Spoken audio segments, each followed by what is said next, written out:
দুঃশাসন। আমি তোদের দেখতে পাচ্ছি না কেন বাবা? আমি তোদের দেখতে পাচ্ছি না কেন? এই দেখ, আমি তোদের মা, আমি তোদের মা এসেছি। একবার আমার কাছে আয় বাবা, একবার আমার গলাটা জড়িয়ে ধরে আমাকে মা বলে চিৎকার করে ডাক, ওরে দুর্যোধন, ওরে দুঃশাসন।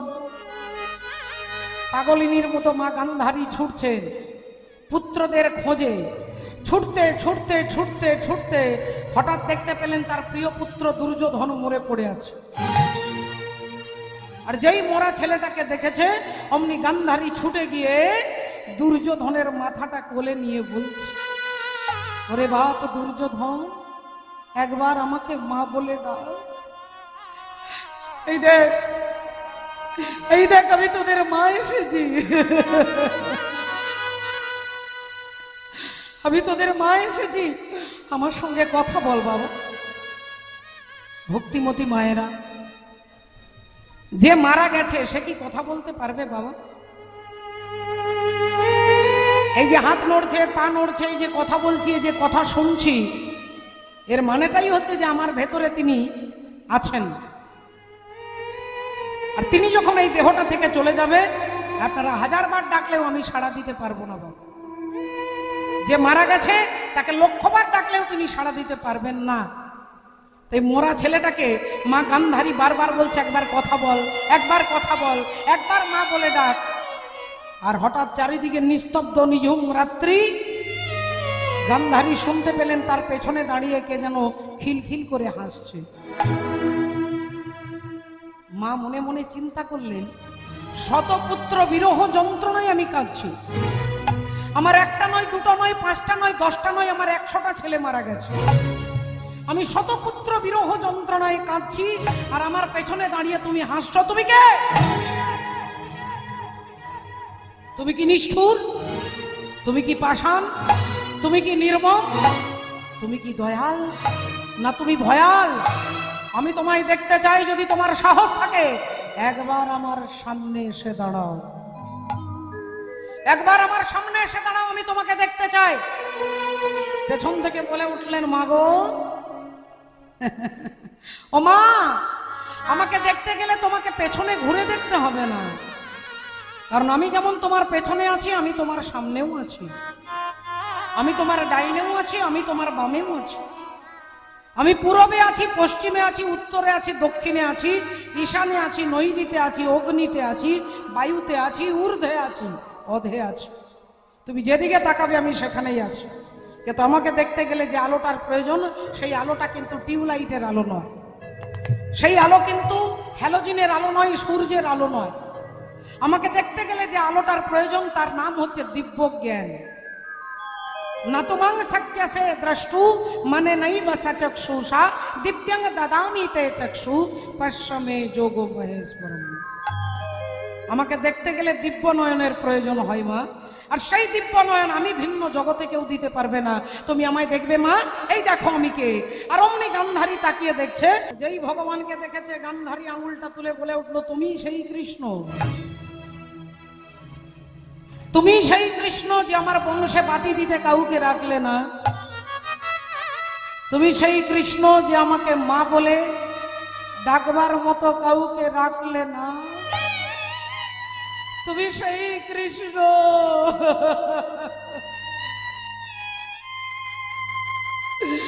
যে আমার বংশকে ধ্বংস করে দিয়েছ। এই কৃষ্ণ রে, এই কুরুক্ষেত্রের মাঠে সন্তান হারা জননী গান্ধারী আমি। আজ আমি তোমাকে যা দেব জগতে কেউ তোমাকে তা দিতে পারে না। ভগবান বললেন, মা আমাকে কি দেবে? বলে, তোমাকে আমি অভিশাপ দেব। হ্যাঁ হ্যাঁ হ্যাঁ, অভিশাপ। আমি তোমাকে অভিশাপ দেব। আমার বংশে বাতি দিতে তুমি যেমন কাউকে রাখলে না, একদিন আমার মতো তোমারও বংশ ধ্বংস হয়ে যাবে।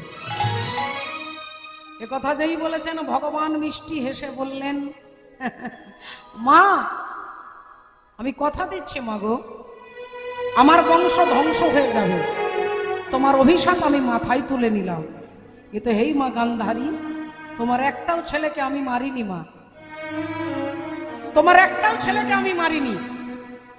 একটু ভালো করে ভেবে দেখুন বাবা, কর্মের ফল সবাইকে ভোগ করতে হয়। যখন ভেতরে অহংকার থাকে, যখন রক্তের তেজ থাকে, তখন অনেক অনেক অনেক কথা বলে, অনেক অত্যাচার করে, দুর্বল মানুষের উপরে হাজার হাজার অত্যাচার করে। কিন্তু ওই ব্যক্তি যখন অহংকারটা চলে যায়, রাধে রাধে, অহংকার যখন বিনাশ হয়ে যাবে, তখন ওই লোক যে এত বড় ব্যক্তি, তাকেও কাঁদতে হবে বাঁচবার জন্য। তাহলে একটু ভালো করে চিন্তা করে দেখুন, ভগবান বলছেন আমি মারিনি। राम किसी को मारे नहीं, ऐसा नहीं, राम अपने आप मर जाते हैं करके बुरा काम। ভগবান কাউকে মারে না, কর্মের ফল আমাদেরকে ভোগ করতে হয়। গান্ধারীকে বলছে মা মনে করে দেখো, আজ থেকে 18 দিন আগে যেদিন কুরুক্ষেত্রে যুদ্ধ শুরু হবে, সেদিন তোমার ছেলে দুর্যোধন তোমাকে প্রণাম করতে গিয়েছিল। দুর্যোধন মায়ের পায়ে হাত দিয়ে বলছে, মা আমাকে আশীর্বাদ করো, আমি যেন কুরুক্ষেত্রে যুদ্ধে জয়লাভ করতে পারি।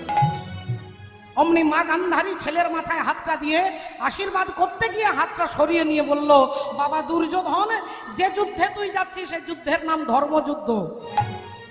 এটা ভারত পাকিস্তানের যুদ্ধ নয়, এটা ভারত চীনের যুদ্ধ নয়, এটা সিপাহী বিদ্রোহ নয়, এটা পানিপথের যুদ্ধ নয়, এই যুদ্ধের নাম ধর্মযুদ্ধ।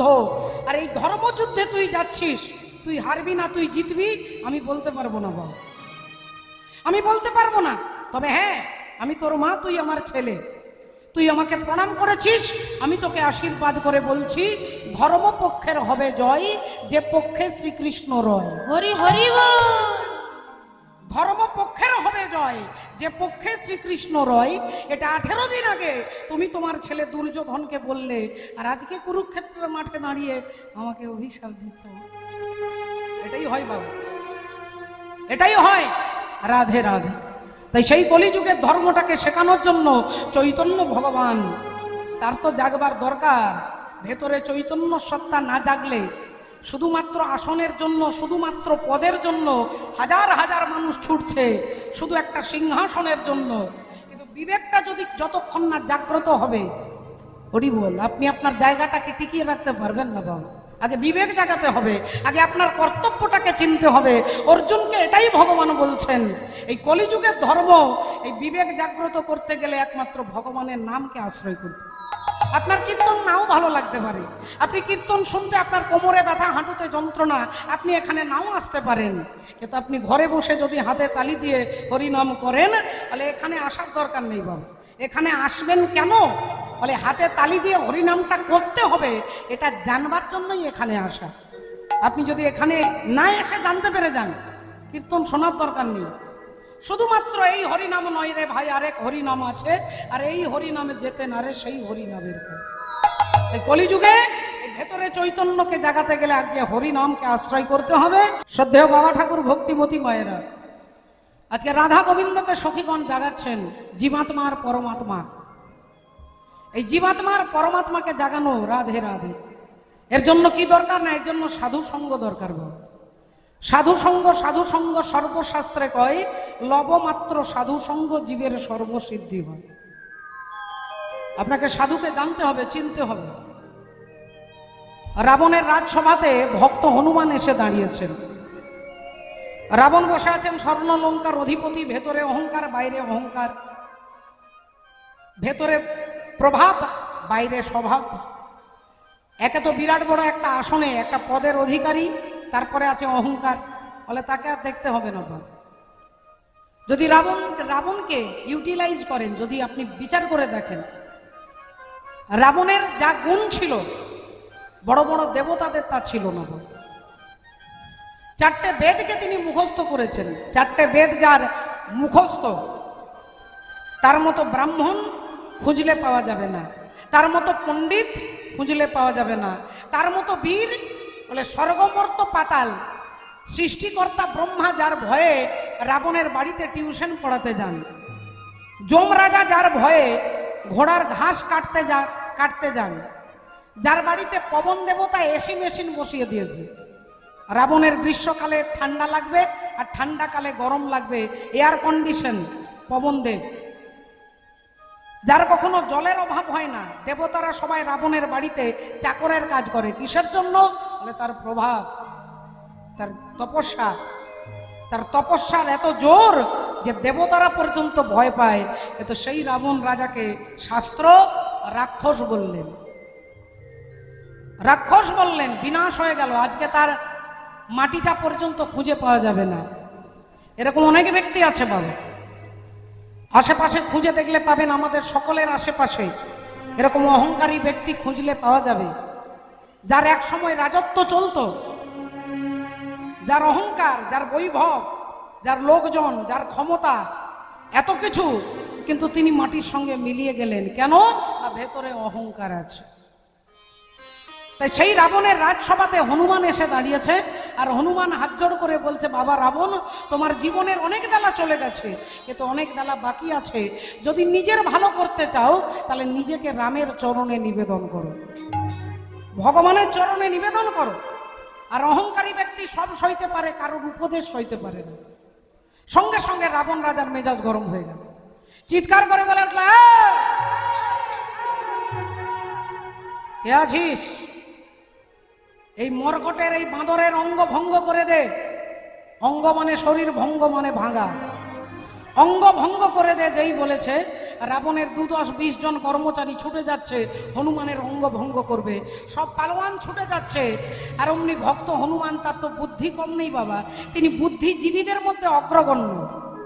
তিনি পঞ্চভূতের মধ্যে পবনদেবের ছেলে, তার এতগুলো সার্টিফিকেট আছে, কিন্তু তিনি হাত জোড় করে কথা বলছেন। এটা তার ভদ্রতা, এটা তার বিনম্রতা।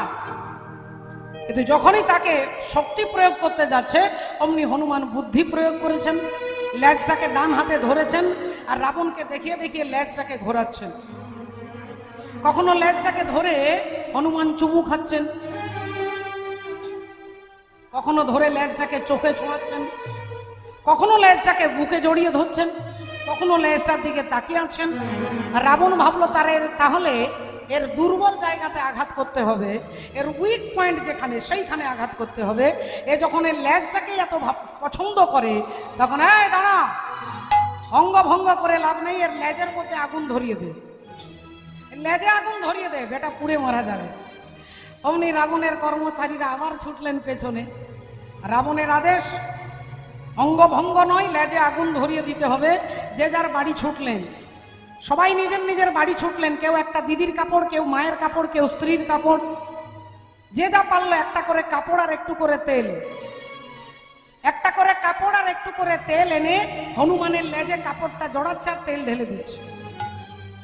লেজে কাপড়টা জড়াচ্ছে আর তেল ঢেলে দিচ্ছে, লেজ এইয়া মোটা হয়ে গেছে। রাবণ বললেন, আর নয়, এবার আগুনটা ধরিয়ে দে। আর যেই আগুনটা ধরিয়ে দিয়েছে, লেজ দাউ দাউ করে জ্বলছে।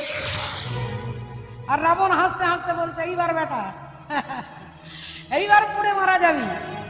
তোর সাধের লেজটাতে আগুন ধরিয়ে দিয়েছি, লেজও পুড়বে, তুইও পুড়বি, তুইও মরবি। রাবণ এই বলে যেই হাসছে, হনুমান তার থেকে আরো বেশি হাসছে। রাবণ বললেন, তুই হাসছিস কেন? তুই তো পুড়ে মারা যাবি, তুই হাসছিস কেন? তুই সবার দিকে তাকাচ্ছিস কেন? এরা কেউ তোকে বাঁচাবে না, এরা এরা এরা সব আমার লোক, আমি যা বলবে এরা তাই শুনবে। তা তুই সবার দিকে তাকিয়ে হাসছিস, ব্যাপারটা কি? তুই কি বোকা? হনুমান বললেন, না না, আমি দেখে নিলাম যে যারা যারা চাঁদা দিয়েছে তাদেরকে প্রসাদ দিতে হবে। যারা যারা চাঁদা দিয়েছে তাদেরকে প্রসাদ দেব। কি প্রসাদ দিবি? বলে, যার যার বাড়ি থেকে তেল আর কাপড় এসেছে তার তার ঘরে আগুন পৌঁছে যাবে, সবার ঘরে আগুন প্রসাদ দিয়ে যাব। তাই দেখে নিলাম কার ঘরে থেকে 1 টাকাও চাঁদা আসেনি। দেখলাম সবাই চাঁদা দিয়েছে, একজন ভদ্রলোক চাঁদা দেয়নি, আর তিনি হচ্ছেন ভক্ত বিভীষণ। বিভীষণের বাড়ি থেকে তেলও আসেনি আর কাপড়ও আসেনি, ভক্তের লেজ জ্বালানোর জন্য। লেজটা হচ্ছে প্রতিষ্ঠা। হনুমানের লেজ পেছনে থাকে, হনুমানের প্রতিষ্ঠা পেছনে দাঁড়িয়ে আছে। হনুমান প্রতিষ্ঠার পেছনে ছোটেননি, হনুমান চেয়ারের জন্য ছোটেনি, হনুমান প্রতিষ্ঠার জন্য তিনি ছুটছেন না, কিন্তু প্রতিষ্ঠা তার পেছনে পেছনে ছুটছে। লেজটা হচ্ছে প্রতিষ্ঠা। আর এই প্রতিষ্ঠাতে আগুন দিয়ে দিচ্ছে কারা? না, যারা ভক্তের প্রতিষ্ঠাতে হিংসায় জ্বলে পুড়ে মরছে। ভক্তের প্রতিষ্ঠায় যারা হিংসা করছে তারা জ্বলে পুড়ে মরছে। তাই হনুমান বলছে যে যারা যারা চাঁদা দিয়েছে তাদেরকে অবশ্যই প্রসাদ দেব, সবার ঘরে আগুন পৌঁছে যাবে। কিন্তু বিভীষণের ঘর থেকে 1 টাকাও চাঁদা আসেনি, তার ঘরে তো আগুন দেওয়া যাবে না। তাই গোটা স্বর্ণলঙ্কা পুড়েছিল, বিভীষণের ঘর পড়েনি বাবা। একটু ভালো করে বিচার করলে দেখতে পাবেন সেই ঘটনাটা সামাজিক শিক্ষা কি। আগুন হচ্ছে অশান্তি। আজকে অখণ্ড ব্রহ্মাণ্ডে অশান্তির আগুন জ্বলছে। ঘরের ভেতরে অশান্তি, ভাইয়ে ভাইয়ে দ্বন্দ্ব, পিতা পুত্রে দ্বন্দ্ব, শাশুড়ি বৌমার দ্বন্দ্ব, পাড়ায় পাড়ায় দ্বন্দ্ব, গ্রামে গ্রামে দ্বন্দ্ব, দেশে দেশে দ্বন্দ্ব। এই যে অশান্তির দাবানলটা জ্বলছে, কার বাড়িতে আগুন ধরলো? না বিভীষণের বাড়ি বাদ দেওয়ার সবার। তাহলে বিভীষণের ঘরে আগুন ধরবে না কেন? বলে বিভীষণের ঘরে পরিষ্কার করে ভগবান রামের নাম লেখা আছে। অর্থাৎ বিভীষণ বুঝিয়ে দিচ্ছে এটা আমার ঘর নয়, আমার ঘর নয়, আমার বাড়ি নয়, আমার ছেলে নয়, আমার জমি নয়, সবই তোমার। তা যিনি মনে করবেন যে আমার ছেলে নয়, আমার মেয়ে নয়, আমার ঘর নয়, তাহলে তার ঘরে অশান্তির আগুনটা জ্বলবে না বাবা। তাহলে আমাদের ঘরে অশান্তির আগুন কেন? না আমরা মনে করি আমার ছেলে, আমার ঘর, আমার বাড়ি, আমার গাড়ি। এই যে আমার মনে করছি, এই যে অহংকার, এটার জন্যই হিংসার আগুনটা জ্বলছে। আর বিভীষণের ঘরে আগুন জ্বালাতে পারছে না, কারণ বিভীষণ জানে, অন্তর থেকে জানে যে এগুলো একটাও আমার নয়, সব তোমার। তা যিনি মনে করবে সব তোমার, তাহলে তিনি হরি বলে রাধের লাঠি নিয়ে যুদ্ধ করতে বেরোবে না। তিনি জানে সবই তিনি মালিক। পরের জায়গা, পরের জমি, ঘর বানাইয়া আমি রই, আমি তো সেই ঘরের মালিক নই।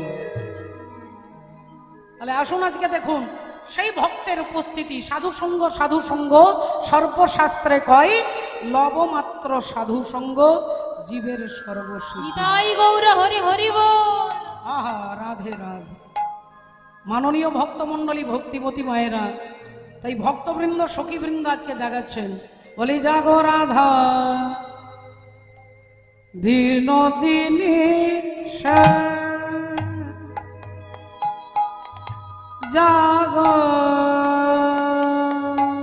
জাগো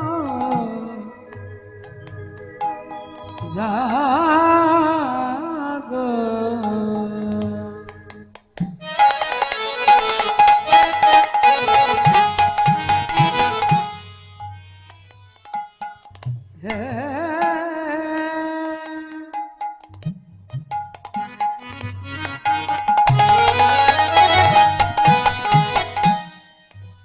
বিনোদিনী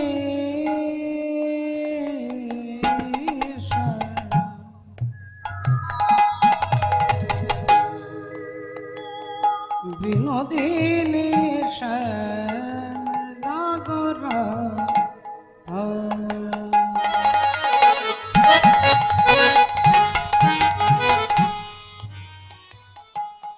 রজনী প্রভাত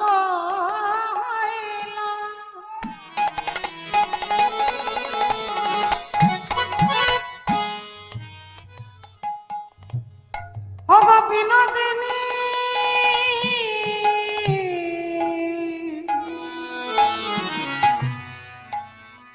বিনোদিনী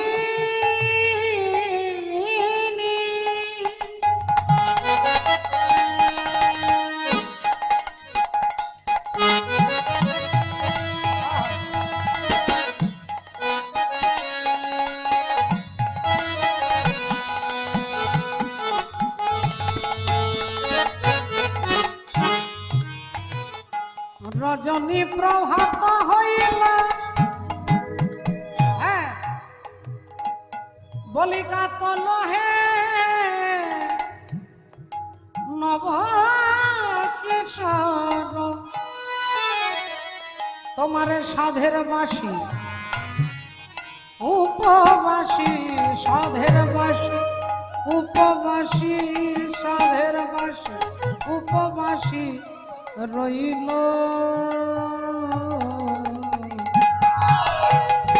জাগো রাধা বিনোদিনী জাগো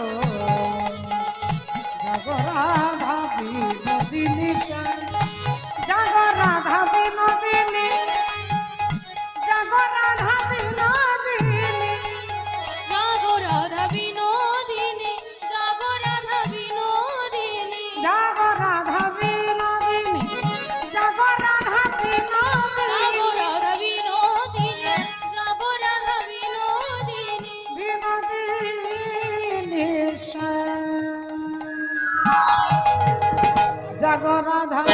জাগো রাধা জাগো রাধা বিনোদিনী জাগো জাগো রাধা বিনোদিনী জাগো জাগো রাধা বিনোদিনী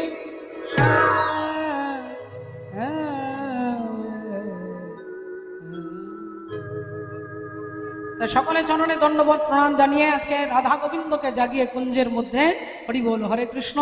মাননীয় ভক্তমণ্ডলী ভক্তিমতী মায়েরা, আমরা শুনব আজকে মহাভারতকে অবলম্বন করে, মহাভারতকে লক্ষ্য করে আজকে মহাভারতের এক বিশেষ চরিত্র, আমরা তার কথা শুনবো, আমরা তার কথা জানবো। আমরা জানবো যে মহাভারতে এক পুত্রের হাতে এক পিতার মৃত্যু হয়েছিল, ছেলের হাতে বাবার মৃত্যু। তিনি কে, সেই বাবাকে, সেই ছেলেকে, তার তথ্য জানতে গেলে আজকে ওই যে আপনারা শুনলেন মা গান্ধারী ভগবানকে অভিশাপ দিল, আমার বংশ তুমি যেমন ধ্বংস করে দিলে একদিন আমার মতো তোমারও বংশ ধ্বংস হবে। সেই ভগবান আজকে বেরিয়ে আসছেন, গান্ধারীর সঙ্গে কথা বলে বেরিয়ে আসছেন। আর এমন সময় দেখা হয়ে গেল কার সঙ্গে না, তৃতীয় পাণ্ডব অর্জুনের সঙ্গে। অর্জুনকে দেখার সঙ্গে সঙ্গে ভগবান বললেন, অর্জুন। অর্জুন ভগবানের দিকে তাকিয়ে বললেন, কি ব্যাপার, তোমার মুখটা তো শুকিয়ে গেছে, তুমি চির শ্যামল সুন্দর, তোমার মুখে এত দুঃখ, এত বেদনা, এত হতাশা, কি হয়েছে? ভগবান একটু লীলাময় হরি তো, ভগবান একটু বললেন, আর বলো না অর্জুন, মা গান্ধারী, পিসিমা গান্ধারী আমাকে অভিশাপ দিয়েছে, বলি আমার বংশ ধ্বংস হবে, আমার বংশ ধ্বংস হবে, বলি আমার বংশ ধ্বংস হবে, আমার বংশ ধ্বংস হবে, ওগো অর্জুন তুমি শোনো এবে, আমার বংশ ধ্বংস হবে, অর্জুন তুমি শুনো এবে, আমার বংশ ধ্বংস হবে। অর্জুন হেসে হেসে বলছেন, কৃষ্ণ তুমি তার জন্য এত দুঃখ করছো? পিসিমা মা গান্ধারী, জেঠিমা গান্ধারী তোমাকে অভিশাপ দিয়েছে, তোমার বংশ ধ্বংস হবে, আর তুমি সেটা সত্যি ভেবে নিয়েছো? আচ্ছা কৃষ্ণ তুমি আমাকে বলো, আমাকে একদিন মা গঙ্গা অভিশাপ দিয়েছিল, গঙ্গা পুত্র ভীষ্মদেবকে, সেই ভীষ্মদেবকে আমি হত্যা করেছিলাম, সরসজ্জায় শুইয়েছিলাম, আমারই জন্য দাদু ভীষ্মদেব দেহত্যাগ করেছিলেন।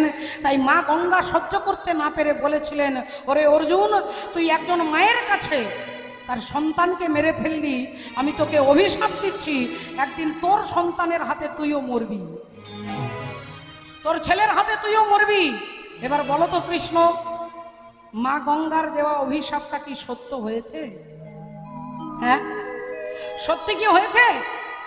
আমার ছেলে নাকি আমাকে মারবে? আমার তো কোনো ছেলেই বেঁচে নেই, সব তো কুরুক্ষেত্রের যুদ্ধে মারা গেছে, তাহলে আমাকে মারবে কে? তাহলে মা গঙ্গার দেওয়া অভিশাপটা মিথ্যে হয়ে গেল না? গঙ্গার দেওয়া অভিশাপ মিথ্যে হয়ে গেল। এ কথা যেই বলেছেন ভগবান অন্তর্যামী, তিনি মনে মনে চিন্তা করলেন, তাহলে অর্জুনের অহংকার হয়ে গেছে, অর্জুনের অহংকার হয়ে গেছে। রাধে রাধে। তাহলে আগে আমার নাম হচ্ছে দর্পহারী মধুসূদন, আমি কারোর অহংকার রাখি না। তাহলে আজকে অহংকারটাকে চূর্ণ করতে হবে, আর অহংকারকে চূর্ণ করতে গেলে অর্জুনের ছেলের হাতে অর্জুনকে মারতে হবে। দেখুন, চিন্তা করে দেখুন, যে ভগবান অর্জুনকে নিজের বুক দিয়ে আড়াল করে তাকে কুরুক্ষেত্রের যুদ্ধে রক্ষা করলেন, আজকে সেই ভগবান বললেন অর্জুনের বিনাশ করতে হবে। অর্জুনের বিনাশ হবে না, হবে তার অহংকারের বিনাশ। একটু ভালো করে লক্ষ্য করে দেখুন বাবা, এ জগতে কারোর অহংকার ভগবান রাখে না, শুধু অপেক্ষা ওই পাপের কলসিটা ভর্তি হওয়ার মতো। যেদিন কলসিটা ভর্তি হয়ে যাবে, সেদিন আপনি যত বড়ই ব্যক্তি হন না কেন, আপনার কর্মের ফল আপনাকে ঠিক পেতে হবে, আপনাকে পেতে হবে। রাধে রাধে। আপনি যত বড়ই ব্যক্তি হন না কেন, কেউ বাঁচবে না বল। আজকে দেখুন লক্ষ্য করে, তখনই ভগবান বললেন, আচ্ছা তাহলে মা গঙ্গা তোমাকে অভিশাপ দিয়েছিল, আচ্ছা এগুলো এই কথাগুলো বাদ দাও, আচ্ছা বলো তো অর্জুন, তোমার দাদা যুধিষ্ঠির তার রাজ্য যজ্ঞ করছে, যজ্ঞের ঘোড়াটা ছেড়ে দিয়েছে? বলে হ্যাঁ, যজ্ঞের ঘোড়া ছেড়ে দিয়েছে। তা যুধিষ্ঠির অশ্বমেধ যজ্ঞ করছেন, যজ্ঞের ঘোড়াটাকে ছেড়ে দেয়, যে রাজ্যের ওপর দিয়ে হেঁটে যাবে সেই রাজ্যের রাজা যদি ঘোড়াটাকে ধরে তাহলে সেই রাজ্যের রাজার সঙ্গে পঞ্চপাণ্ডবের যুদ্ধ হবে, আর যুদ্ধে তাকে পরাস্ত করলে সেই রাজ্যটা যুধিষ্ঠির মহারাজের হয়ে যাবে। আর ঘোড়াটাকে যদি না ধরে তাহলে বিনা প্রতিদ্বন্দ্বিতায় তিনি জয়লাভ করবে। এখন ঘোড়া ছুটছে, অশ্বমেধ যজ্ঞের ঘোড়া ছুটতে ছুটতে ছুটতে ছুটতে যাচ্ছে কোথায়? আসাম, মণিপুর রাজ্যে। মণিপুর রাজ্যের ওপর দিয়ে অশ্বমেধ যজ্ঞের ঘোড়া ছুটছে। আর ওই মণিপুরে ছিল রাজা, মণিপুরে ছিল রাজা, মণিপুর রাজ্যের রাজা। কি নাম তার? মণিপুরে ছিল রাজা, বব্রুবাহন না, বব্রুবাহন না, বব্রুবাহন না। মণিপুরে ছিল রাজা, বব্রুবাহন না, বব্রুবাহন না, বব্রুবাহন না। ও বাবা, মণিপুর রাজ্যের রাজা হচ্ছে বব্রুবাহন। বব্রুবাহন, সূর্যের মতো যার তেজ, তার নাম হচ্ছে বব্রুবাহন। আহা, মণিপুরে ছিল রাজা, বব্রুবাহন না, বব্রুবাহন না, বব্রুবাহন না। মণিপুরে ছিল রাজা, বব্রুবাহন না, বব্রুবাহন না, বব্রুবাহন না। ওগো ধর্মে কর্মে ছিল মতি, সে তো অতি গুণবান, অতি গুণবান। মণিপুর ছিল রাজা, বব্রুবাহন না, বব্রুবাহন না, বব্রুবাহন না। এবার আপনারা শুনবেন সেই রাজা বব্রুবাহন, যিনি হচ্ছেন অর্জুনের ছেলে, তার নাম বব্রুবাহন। বব্রুবাহনের স্ত্রী হচ্ছে মঞ্জুরি। দুজনেই মিলেই সদা সর্বদা ভগবানের ভজন করে। মঞ্জুরি নামেতে সতী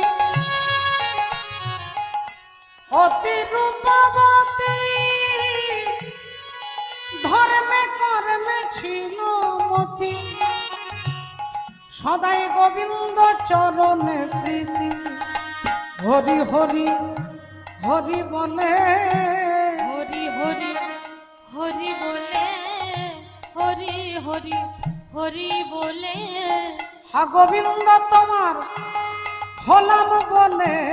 হরি হরি হরি বলে, আ গোবিন্দ তোমার হলাম বলে, হরি হরি হরি বলে। ও গো গোবিন্দ তোমার হলাম বলে, বলি এ জন্মে নয় জন্মে জন্মে, গোবিন্দ তোমার হলাম বলে, ও গো এ জন্মে নয় জন্মে জন্মে। গোবিন্দ তোমার নিতাই গৌর সীতানাথ বলে, জন্মে জন্মে, গোবিন্দ তোমার হলাম বলে, এ জন্মে নয় জন্মে জন্মে, গোবিন্দ তোমার হলাম বলে। হলাম বলে। স্ত্রী মঞ্জুরি দুজনে রাধা গোবিন্দের ভজন করে, ভগবানের কথা বলে, ভগবানের কথা শোনে। তিনি হচ্ছেন অর্জুন পুত্র। বারবার কথাটা বলছি মা, কেন বলছি এর কারণটা দেখুন। অর্জুনের ছেলে বব্রুবাহন, সেটা কিন্তু অর্জুন জানে না।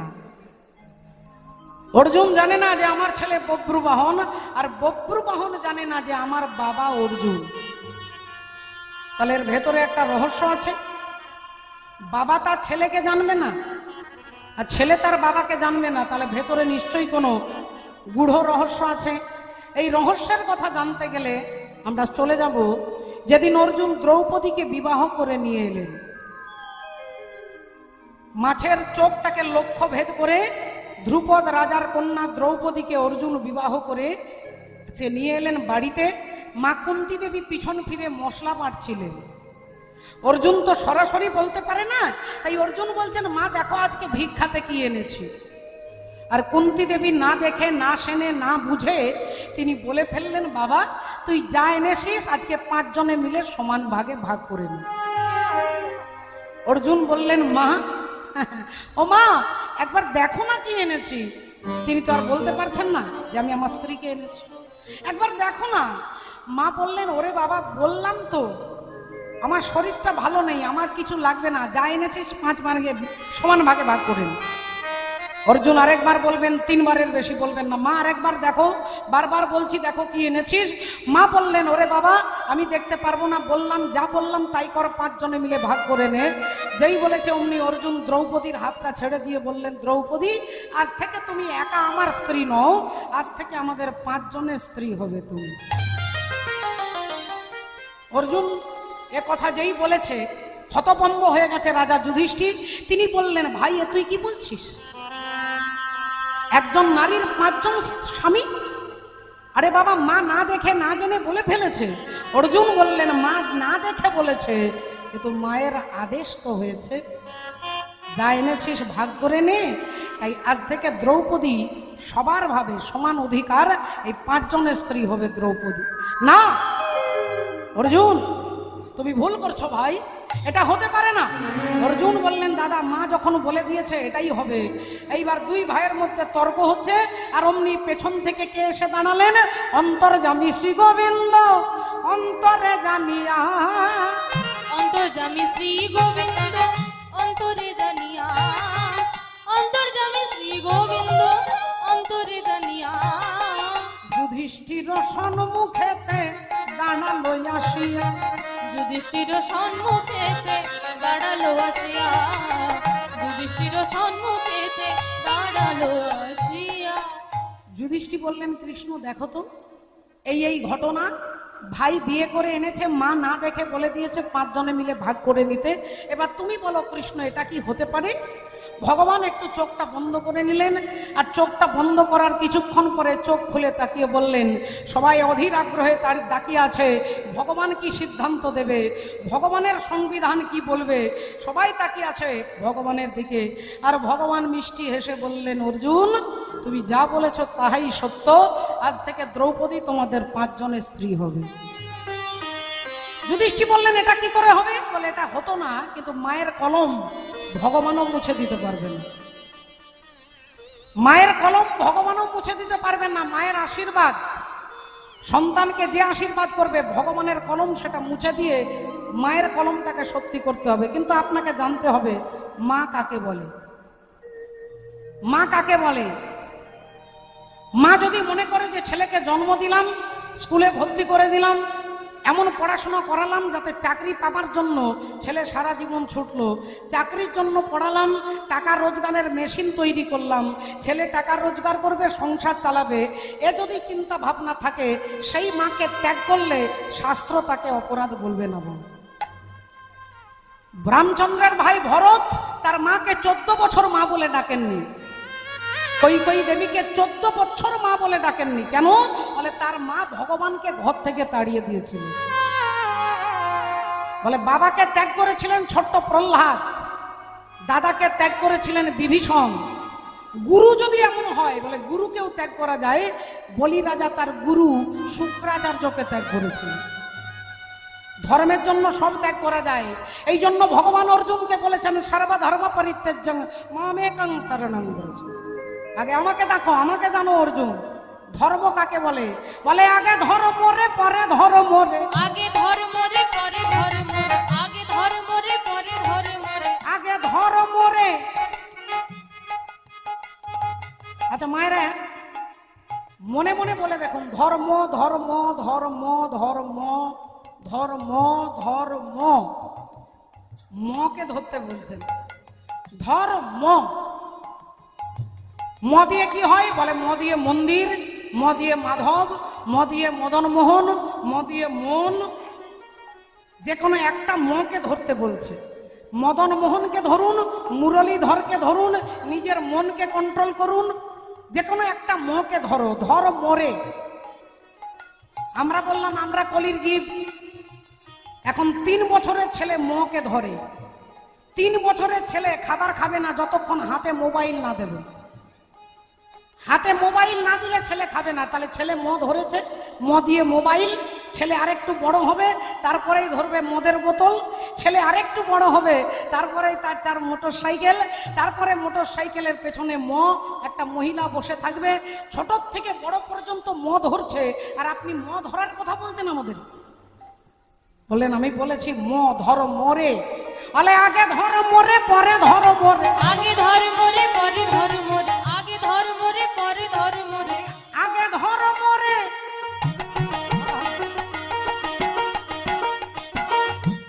ধর মরে, আগে ধর মরে পরে ধর মরে, আগে ধর মরে পরে ধর মরে, ওরে আগে ধর মরে পরে ধর মরে, আগে একবারে হরি হরি হরি বলে, আগে ধর মরে পরে ধর মরে, হরি হরি হরি বলে, আগে ধর মরে পরে ধর মরে, আগে ধর মরে পরে ধর মরে। সর্বধর্ম পরিত্যাজ্যং। তাই ভগবান বললেন দাদা যুধিষ্ঠির, আজ থেকে দ্রৌপদী তোমাদের 5 জনের স্ত্রী হবে। এখন ভগবান বলে দিয়েছে আর তো কোনো কথা বলা যাবে না। বলে তাহলে একজন স্ত্রী 5 জনের হবে, কিভাবে সিস্টেমটা চলবে? বলে 1 বছরের জন্য দ্রৌপদী 1 বছরের জন্য 1 জনের ঘরে থাকবে। যুধিষ্ঠির ঘরে 1 বছর, ভীমের ঘরে 1 বছর, অর্জুনের ঘরে 1, এভাবে ঘর বছরের পর বছর ঘুরতে থাকবে। আর একটা কথা, যখন দ্রৌপদী যার ঘরে থাকবে, ধরো হরিবল আছেন তিনি যুধিষ্ঠির ঘরে, সেই সময় সেই ঘরে কারোর ঢোকা যাবে না। যদি ঢুকে পড়ে ভুলবশত, তাহলে তাকে 1 বছরের জন্য বনবাস করতে হবে। এতটাই কড়া নিয়ম, এতটাই কঠিন নিয়ম যে যদি ভুল করে, হয়তো দ্রৌপদী আর অর্জুন আছে, যদি কেউ সেই ঘরে ঢুকে যায়, তাকে 1 বছরের জন্য জঙ্গলে থাকতে হবে। এরকম কড়া নিয়ম করে দিয়েছে। এখন বাবা ঠাকুর ভক্তিমতী মায়েরা, রাধে রাধে, একটু ভালো করে লক্ষ্য করে দেখুন মা, আপনাদের মনের মধ্যে সংশয় জাগবে যে একজন নারীর 5টা স্বামী, আর তিনি নাকি ভারতবর্ষের সতী নারী। অহল্যা, কুন্তী, তারা, দ্রৌপদী আর মন্দোদরী, এই যে 5 জনের, এই যে 5 পঞ্চসতী। সকালবেলায় ঘুম থেকে উঠে যদি কেউ এই 5 জনের নাম শুধু স্মরণ করেন, আপনার সৌভাগ্য বৃদ্ধি হবে, স্বামী কল্যাণ হবে। এই 5 জনের নাম চিন্তা করলে, তাহলে সেই দ্রৌপদীর 5টা স্বামী। আপনি ভাবছেন দ্রৌপদী 5টা স্বামী, বলে আপনারও 5টা স্বামী, আপনারও 5টা স্বামী, আমারও 5টা স্বামী। আর সেই 5টা তত্ত্ব কি না? ক্ষিতি, অপ, তেজ, মরুত, বোম। ক্ষিতি মানে মাটি, অপ মানে জল। জল হচ্ছে ইন্দ্রের দেবতা, আর দেবরাজ ইন্দ্রের পুত্র হচ্ছে অর্জুন। পবনের পুত্র হচ্ছে ভীম, ধর্মরাজের পুত্র হচ্ছে যুধিষ্ঠির। তাহলে এই যে পঞ্চতত্ত্ব, এই পঞ্চতত্ত্বের দেহটা তো আমাদের সকলের স্বামী নয় বাবা, আমরা দেহের অধীন নই। তাহলে চিন্তা করে দেখুন, সেই পঞ্চতত্ত্ব আমাদের সকলের স্বামী। সেই অর্থে উল্টো পাল্টা ভেবে নেবেন না বাবা। হরি বল, হরে কৃষ্ণ। তাহলে একটু লক্ষ্য করে দেখুন আজকে শাস্ত্র কি কথা বলছেন। ও যে বিন্দু রূপে ছিলে তুমি পিতার মস্তকে। আমার আগে জন্ম আমার মায়ের কাছে নয়, আগে আমার বাবার কাছে জন্ম হয়েছে। আমি আগে বাবার কাছে ছিলাম, তারপরে মায়ের কাছে গেছি। তত্ত্বদর্শী মহাজন এটাই বলছে। ও যে বিন্দু রূপে ছিলে তুমি পিতার মস্তকে, আর কামাবেশে প্রবেশ করেছ এই মাতৃ জঠরেতে। সেথায় রজে আর বীর্যে মিশে একটা শ্যাওলাকারে নিরাকারে আকার ধরেছ। আরে সেই না দেশের কথা রে মন ভুলে গিয়েছ, এ দেহের হিসাব দেখ, হিসাব দেখ, এ দেহের হিসাব দেখ, দেখ রে মানব জমিনে। দেহের হিসাব দেখ, দেখ রে মানব জমিনে, দেহের হিসাব দেখ, দেখ রে মানব জমিনে। গড়েছে তিন কারিগর, গড়েছে তিন কারিগর, মিলে শহর টানা দিয়ে তিন গুণে। দেহের হিসাব দেখ, দেখ রে মানব জমিনে, দেহের হিসাব দেখ, দেখ রে মানব জমিনে। গড়েছে তিন কারিগর, এই দেহটা তিনটে ইঞ্জিনিয়ার তৈরি করেছে, তিন কারিগর, এক হচ্ছে মা, এক হচ্ছে বাবা, আর এক হচ্ছে পরমাত্মা হরি। তাই বলছেন আহা, গড়েছে তিন কারিগর, মিলে শহর টানা দিয়ে তিন গুণে। দেহের হিসাব দেখ, দেখ রে মানব জমিনে, দেহের হিসাব দেখ, দেখ রে মানব জমিনে। তাহলে দেহটার একটা হিসাব আছে মা। আমরা টাকা পয়সার হিসেব করি, কোথায় কত টাকা রাখলাম, কোথায় কত টাকা রাখতে হবে, তার একটা হিসেব আমরা করে নিই। এই দেহটার একটা হিসেব আছে, আর এই হিসেবটা জানতে গেলে আপনাকে জানতে হবে কার কাছে কতটা পেয়েছি। বাবার কাছে 4, মায়ের কাছে 4, আর ভগবানের কাছে 10। যোগ করলে কত হবে মা? 18, তাই তো? বাবার 4, মায়ের 4, আর ভগবানের 10, 18। 18টা মোকাম দিয়ে আমাদের দেহটা তৈরি হয়েছে।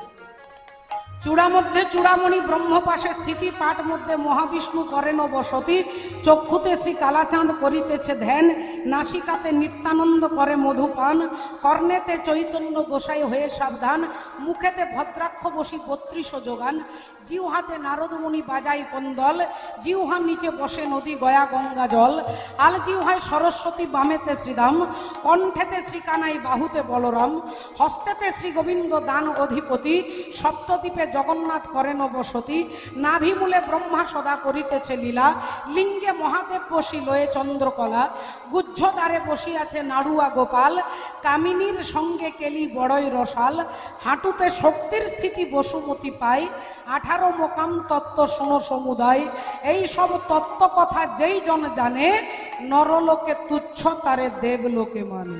হরি বল। দেখ রে মানব জমিনে, দেহের হিসাব দেখ, দেখ রে মানব জমিনে। প্রথম মাসে দেহ ছিল শুক্র শোণিতময়, আর 2 মাসে খড়কুড়া অস্থির উদয়। 2 মাসে খড়কুড়া অস্থির উদয়, 2 মাসে খড়কুড়া অস্থির উদয়। আবার 3-তে তৃতীয় মস্তক জন্মায়, 4 মাসে তৈরি হলো হস্তপদ প্রায়। দেহের হিসাব দেখ, দেখ রে মানব জমিনে, দেহের হিসাব দেখ, দেখ রে মানব জমিনে। গড়েছে 3 কারিগর, গড়েছে 3 কারিগর, মিলে শহর টানা দিয়ে 3 গুণে।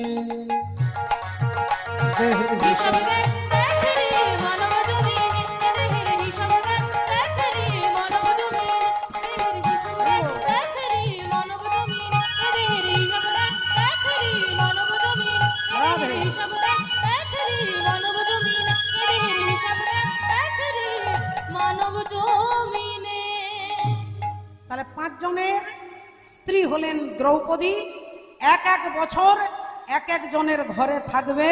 সেই ঘরে যদি কেউ ভুল করে ঢুকে যায়, তাকে বনবাসে থাকতে হবে 1 বছর। একদিন দ্রৌপদী যুধিষ্ঠির ঘরে রয়েছেন, তারা কথাবার্তা বলছেন, আর এদিকে একজন ব্রাহ্মণ ছুটতে ছুটতে আসছে, অর্জুন বাঁচাও, বাঁচাও অর্জুন। অর্জুন বাইরে দাঁড়িয়েছিলেন, ব্রাহ্মণ এসে হাঁপাচ্ছে, অর্জুন বাঁচা। কি হয়েছে, কি হয়েছে বলবেন তো? ব্রাহ্মণ বললেন, অর্জুন আমার একটা সাধের ধেনু গাভী, আর সেই গাভী মাতাটাকে একটা বাঘ টানতে টানতে নিয়ে চলে যাচ্ছে, আমার গরুটাকে, আমার গাভীটাকে বাঁচাও অর্জুন। আমি ব্রাহ্মণ তোমাকে আশীর্বাদ করব, তুমি আমার ওই গাভী মাতাটাকে বাঁচাও বাঁচাও বাঁচাও। অর্জুন বললেন এক্ষুনি যাচ্ছি, এক্ষুনি যাবো আপনার গাভী মাতাকে বাঁচাতে, কিন্তু আমার যে হাতের ধনুর্বাণ সে তো ঘরের ভেতরে রয়ে গেছে, আর ঘরের ভেতরে আছে দাদা যুধিষ্ঠির আর দ্রৌপদী। কড়া নিয়ম আছে, সেই ঘরে ঢোকা যাবে না। এখন ঘরে ঢুকলে 1 বছরের জন্য বনে থাকতে হবে, আর যদি না ঢুকি তাহলে ধনুর্বাণ পাবো না, আর ধনুর্বাণ না পেলে ব্রাহ্মণের গাভী অকালে মারা যাবে। অর্জুন দাঁড়িয়ে দাঁড়িয়ে চিন্তা করছে, ব্রাহ্মণ বলছে বাঁচাও, আর দেরি করো না অর্জুন। অমনি অর্জুন কোনো চিন্তা ভাবনা না করে সোজা ভেতরে ঢুকলেন, আর ঢুকে ধনুর্বাণ নিয়ে ওই বাঘটাকে হত্যা করে গাভী মাতাকে সুরক্ষিতভাবে ব্রাহ্মণের হাতে তুলে দিয়ে অর্জুন এলেন দাদা যুধিষ্ঠির কাছে। দাদা গো, ও দাদা, আমি চলে যাই, আমি চলে যাই, আমি চলে যাই। যুধিষ্ঠির বললেন ভাই তুই কোথাও যাবি না, তুই যাবি না, তুই ধর্ম রক্ষা করবার জন্য তুই এই ঘরে ঢুকেছিস। অর্জুন বললেন দাদা নিয়ম নিয়ম, নিয়মকে ভঙ্গ করা অপরাধ, সংবিধানকে অমান্য করা অপরাধ। তাই যখন কৃষ্ণ নিয়ম করে দিয়েছে এই নিয়ম ভাঙবার অধিকার আমার নেই, আমি এই মুহূর্তে চলে যাচ্ছি জঙ্গলে। দাদা যুধিষ্ঠির বললেন ভাই তুই যাস না, ভাই তুই যাস না, তুই কোনো অন্যায় কোনো অপরাধ করিসনি, তুই গাভী মাতাকে রক্ষা করবার জন্য এই ঘরে ঢুকেছিলি। অর্জুন বললেন কিন্তু দাদা কৃষ্ণ তো নিয়ম করে দিয়ে গেছে, তাই তুমি দুঃখ করো না দাদা, আমি 1 বছর পরে আবার ফিরে আসবো, আমি আবার ফিরে আসবো। অর্জুন ওখান থেকে সোজা বেরিয়ে চলে গেলেন। জঙ্গলে জঙ্গলে ঘুরে বেড়ায়, চুল বড় বড় হয়ে গেছে, হাতের নখ বড় বড় হয়ে গেছে, দাড়ি গোপ বড় বড় হয়ে গেছে, একটা মলিন বস্ত্র পরে আছে, নোংরা হয়ে গেছে জামা কাপড়। জঙ্গলে গঙ্গলে ঘুরেছে, গাছের তলায় থেকেছে, কখনো গাছের পাতা কখনো ফল খেয়ে অর্জুন থাকে। সেই অর্জুনকে দেখলেই চেনা যাবে না। প্রায় 6 মাস সময় পেরিয়ে গেছে। একদিন ক্লান্ত অর্জুন গাছের তলায় হাতের ওপরে মাথাটা রেখে শুয়ে আছে। আর তিনি যে কখন হাঁটতে হাঁটতে হাঁটতে মণিপুর রাজ্যে চলে এসেছে অর্জুন জানি না। আর মণিপুরের রাজা হচ্ছে চিত্রভানু। সেই চিত্রভানু রাজার একমাত্র মেয়ে, যার নাম হচ্ছে চিত্রাঙ্গদা। বাবার কোনো ছেলে নেই বলে ওই মেয়েটাকেই ছেলের মতো সাজিয়ে রাখতেন, রাজকুমারের পোশাক পরিয়ে রাখতেন, ধুতি পাঞ্জাবি পরে থাকতো, কোমরে একটা সুন্দর ওড়না দিয়ে বাঁধা থাকতো, মাথায় চুলটাকে খোঁপা করে উপরে তুলে, আর রাজকুমারের মতো মাথায় মুকুট পরে থাকতো, কোমরে তলোয়ার, ধনুর্বাণ চালাতে জানে, তলোয়ার চালাতে জানে, বিভিন্ন অস্ত্রে বিভিন্ন শাস্ত্রে তিনি পারদর্শিনী। তিনি হচ্ছেন মা চিত্রাঙ্গদা। আর এই চিত্রাঙ্গদা ঘোড়ার উপরে চেপে আজকে টকবক করে ছুটতে ছুটতে ঘোড়া যাচ্ছে, ঘোড়া যাচ্ছে, রাধে রাধে।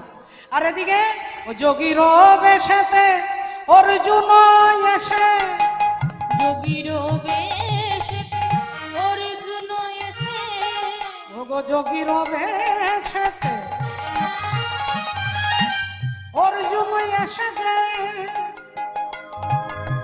যোগীর বেশেতে অর্জুন এসেছে, ওকে ধুলাই ধূসরিত অঙ্গ, ধুলাই ধূসরিত অঙ্গ, ধুলাই যে করে আমি ভেবে না পাই, অর্জুনের হলো সংশয়, কি যে করি আমি ভেবে নাহি পাই, অর্জুনের হলো সংশয়।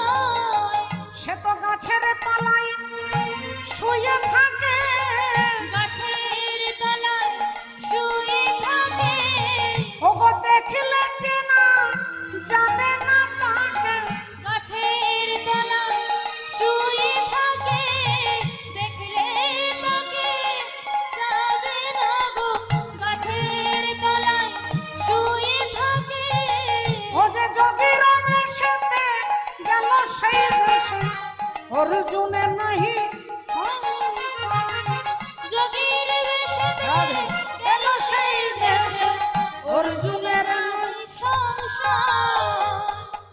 অর্জুন গাছের তলায় বসে আছে, ক্লান্ত দেহ, অবসন্ন দেহ, খুব ঘুম পাচ্ছে, হাতের ওপরে মাথাটা রেখে ঘুমোচ্ছে। কিন্তু তিনি ভুলে গেছে জঙ্গলে যে গাছের তলায় শুয়েছে সেই রাস্তার ওপারে পা রেখেছে, এপারে মাথা রেখে শুয়ে আছেন।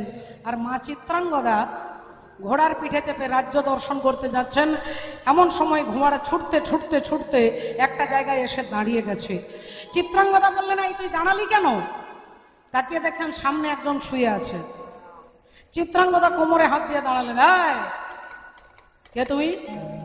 এই যে চোখ খোলো, চোখ খোলো। অর্জুন ঘুমোচ্ছে। এখন ঘুমোনো মানুষকে জাগাতে আপনাকে বেশি পরিশ্রম করতে হবে না। যিনি জেগে জেগে ঘুমোয় তাকে 10 বার ডাকতে হয়, কিন্তু যে সত্যির ঘুমোচ্ছে তাকে 2 বার ডাকলেই তিনি উঠে যাবে। অর্জুন তাকিয়েছে। চিত্রাঙ্গদা বললেন, এখান থেকে সরে, রাস্তার ওপাশে গিয়ে শো, ওপাশে, এটা রাস্তা, এদিক দিয়ে আমি যাব। অর্জুন বললেন, যদি যেতে হয় আমাকে পাশ কাটে সাইডে রেখে আপনি চলে যান। বললেন, কি তোর এত বড় সাহস? তুই জানিস আমি চিত্রভানু রাজার, এদেশের রাজার রাজকুমার আমি। অর্জুন বললেন, আপনি কে হন আমার জানার দরকার নেই। চিত্রাঙ্গদা বললেন, তোমার নাম কি? অর্জুন বললেন, আমার নাম ও আচ্ছা আচ্ছা আচ্ছা, আমার চেহারাটাই তো পাল্টে গেছে, মুখে বড় বড় দাড়ি গোপ হয়ে গেছে, নোংরা জামা কাপড়, আমাকে চিনতে পারছেন না। বলে রাধে রাধে। বলেন, আমি কে হয় তোমার জানার দরকার নেই, তোমাকে যদি যেতে হয় আমার পাশ দিয়ে যেতে হবে। চিত্রাঙ্গদা বলছেন, দেখো ভালো হবে না, আমি বলছি তুমি সরে যাও। অর্জুন বললেন, নইলে? বলে, যদি সরে না যাও তোমাকে টেনে হিজড়ে এখান থেকে সরিয়ে দেবো। অর্জুন বললেন, আচ্ছা আমাকে টেনে তুমি সরিয়ে দেবো, তোমার এত ক্ষমতা, আমি হাতটা দিচ্ছি, তোমার আমাকে টেনে সরিয়ে দাও। আর চিত্রাঙ্গদা অর্জুনের হাতটা ধরে যেই টেনে সরাতে যাবে, অর্জুন চিত্রভানু রাজার পুত্র মনে করে তাকে জোর করে একটা টান দিয়েছে, আর অমনি চিত্রাঙ্গদা অর্জুনের পায়ে গিয়ে পড়ে গেছে। আর যেই পায়ে পড়ে গেছে সোনার মুকুটটা মাথা থেকে খুলে গেছে। আর মুকুটটা যেই মাথা থেকে খুলে গেছে, মাথার চুলগুলো লম্বা লম্বা,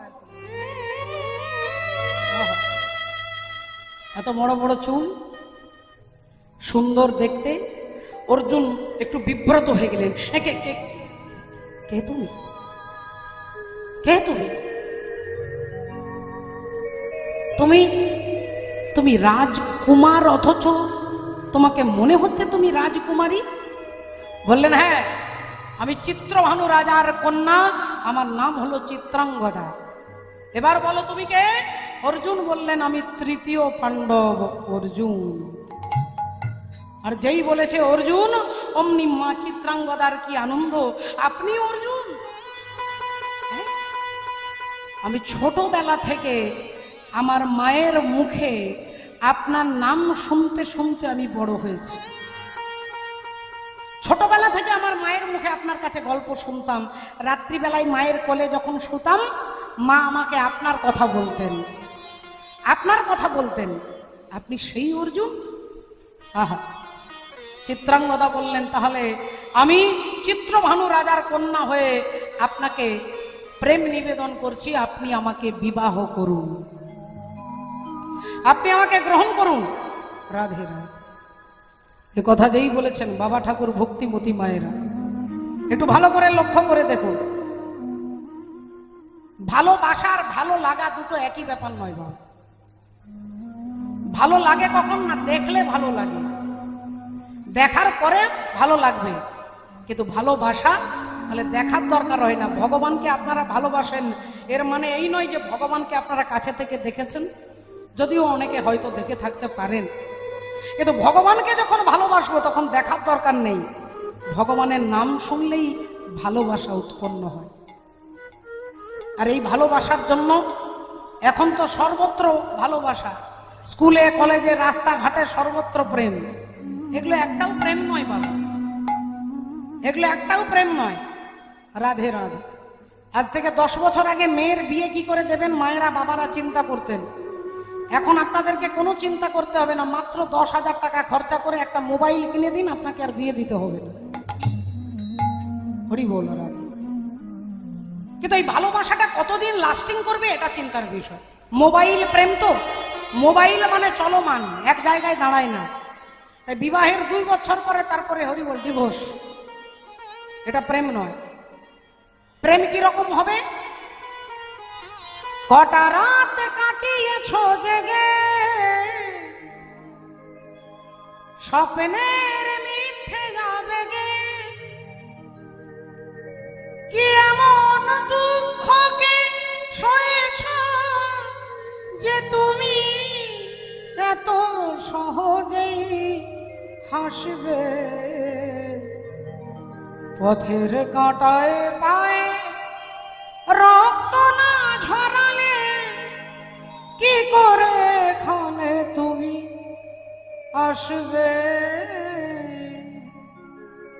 কফটা চোখের জল ফেলেছ যে তুমি ভালোবাসো। পথের কাঁটায় পায়ে রক্ত না ঝরালে কি করে এখানে তুমি আসবে? কফটা চোখের জল ফেলেছ যে তুমি ভালোবাসো। রাধা। চিত্রাঙ্গদা বললেন আপনি আমাকে গ্রহণ করুন। অর্জুন দেখলেন আমাকে 1 বছর জঙ্গলে থাকতে হবে, এর মধ্যে 6 মাস পেরিয়ে গেছে, তাহলে ইনি যখন আমাকে আশ্রয় করতে চাইছে, অর্জুন বিবাহ করলেন চিত্রাঙ্গদাকে। চিত্রাঙ্গদা অর্জুনকে নিয়ে গিয়ে বাড়িতে স্বামী যেভাবে যত্ন করে স্ত্রী সেইভাবে যত্ন করে, আর যত্ন করতে করতে সেবা করতে করতে ওমা 2-3 মাস পেরিয়ে গেল। এইবার অর্জুন গুনে গুনে দেখছে আর বাকি আছে মাত্র কয়েকটা দিন, আর কয়েকটা দিন হলে 1 বছর হয়ে যাবে, আর 1 বছর হয়ে গেলে আমি দাদার কাছে চলে যাব। আমি দাদার কাছে চলে যাব। তাহলে দাদার কাছে যেতে আর কয়েকটা দিন বাকি আছে, এই কটা দিন আমি এখানে একটু থাকি, তারপরে চলে যাব।